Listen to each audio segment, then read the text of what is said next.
গভীর মনোযোগ দিবেন। একদিন বিশ্বনবী ঘরের মধ্যে ঢুকেছেন, সালাম বিনিময় হয়েছে, মা এসা শুরু করেছেন, এটা করলে না, ওটা করলে না, তুমি খবরদার মিথ্যা বলবে না। মা ঈশা সিদ্দিকার আব্বা জান আবু বকর সিদ্দিক ঘরের মধ্যে প্রবেশ করবেন, এমন সময় এই আওয়াজটা শুনতে পেলেন যে তার কন্যা, তার একমাত্র পরিজাত টুকরা মেয়ে আয়েশা সিদ্দিকা আল্লাহর নবীকে বলছে, কখনো তুমি মিথ্যা কথা বলবেন না। আবু বকর ঘরের মধ্যে ঢোকার পরে, অনুমতি নেওয়ার পরে ঘরে প্রবেশ করে কোনো কথা নাই, বিনা কথায় একটা দিছে থাপ্পড়, একটা চড় মারছে।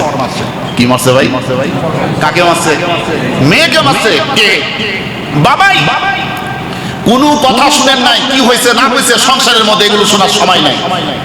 কোনো প্রশ্ন উত্তর ছাড়াই সরাসরি গালের উপরে থাপ্পড়, চড় খাওয়ার পরে পড়ে গেছে। এমন সময় আবার মারতে যাবে, মা ঈশা সিদ্দিকা বিশ্বনবীর পিছনে যায় আশ্রয় নিয়েছেন। আবার যখন আঘাত করতে যাবে, বিশ্বনবী মুহাম্মদ রাসূলুল্লাহ সাল্লাল্লাহু আলাইহি সাল্লাম দেওয়ালের ন্যায় দাঁড়িয়ে গিয়েছেন এইভাবে হাত দিয়ে, অর্থাৎ আবু বকরকে মারতে দিবে না, স্ত্রীকে মারতে দিবে না, যে তার স্ত্রী, তার শ্বশুর স্ত্রীকে মারতে দিবেন না। বিশ্বনবী মুহাম্মদ রাসূলুল্লাহ সাল্লাল্লাহু আলাইহি সাল্লাম বললেন যে না, মারিয়েন না, মাফ করে দেন। সুবহানাল্লাহ। এমন সময় আবু বকর সিদ্দিক, সাইয়্যিদনা আবু বকর, সহিহুল বুখারীর হাদিস, আবু বকর সিদ্দিক রাদিয়াল্লাহু তাআলা মেয়েকে শাসন করলেন, ও মেয়ে, তুমি কখনো তোমার স্বামীর বিরুদ্ধে কথা বলবে না। তুমি কেমনে বলো?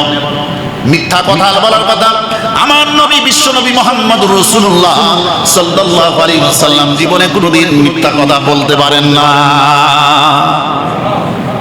কেমন বাবা! আর এখনকার বর্তমানে বাবাদেরকে মিলিয়ে দেখেন তো, চরিত্র, আখলাক, দায়িত্ব, এগুলো কি মিলে?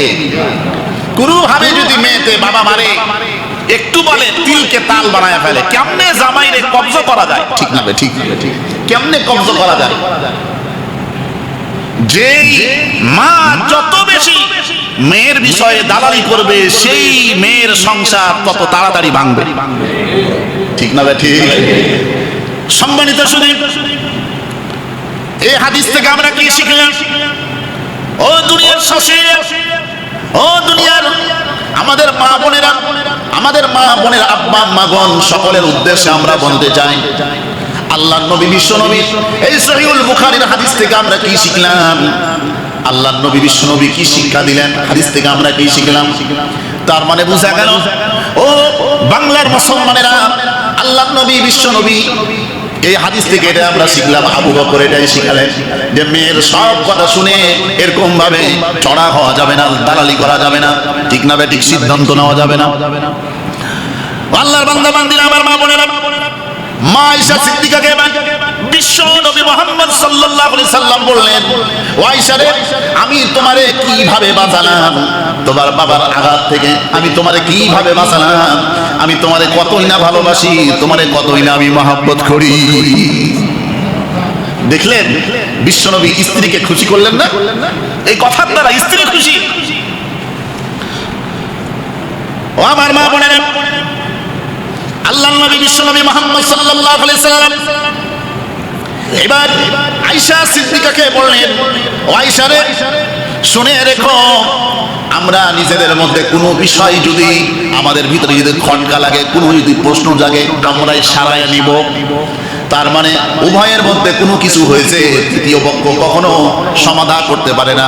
অর্থাৎ উভয় পক্ষ নিজেরাই যদি সংশোধন হওয়ার ইচ্ছা না থাকে, কি ঠিক আছে?